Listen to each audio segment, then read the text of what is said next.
మూసీ సుందరీకరణ పేరు మీద 1,50,000 కోట్ల రూపాయలని ఈరోజు తెలంగాణ ప్రజల యొక్క తల మీద అప్పుగానో లేదా భారంగానో ఈరోజు కాంగ్రెస్ పార్టీ తీసుకురాబోతున్నది. ఇది ఒక స్కామ్. ఎట్లా అడగండి. ఆ రోజు బీఆర్ఎస్ ప్రభుత్వం ఉన్నప్పుడు మూసీ సుందరీకరణ పేరు మీద దాదాపు 16,000 కోట్ల రూపాయలతో సంపూర్ణంగా ఆ మూసీ సుందరీకరణ అయిపోతుందని డిపిఆర్తో సహా ప్రభుత్వం దగ్గర ఉన్నది. 16,000 కోట్ల రూపాయలతో సంపూర్ణంగా మూసీ సుందరీకరణ అయిపోతుందని డిపిఆర్తో సహా ఆ రోజున బీఆర్ఎస్ ప్రభుత్వం ముందర ఉంచడం జరిగింది.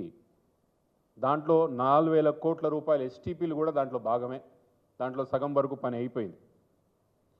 ఈ 16,000 కోట్ల రూపాయల్లో ఆ రోజు సాబర్మతి స్టైల్లో ఏ విధంగా అయితే గుజరాత్లో అహ్మదాబాద్లో సాబర్మతి ప్రాజెక్ట్ ఉన్నదో, రివర్ ఫ్రంట్ ఉన్నదో, దాని నకలు చేస్తూ సంపూర్ణంగా అదే స్టైల్లో మూసి కూడా కట్టాలని ఒక ఆలోచనతోనే 16,000 కోట్లతో అది అంచనా పెట్టుకోవడం జరిగింది.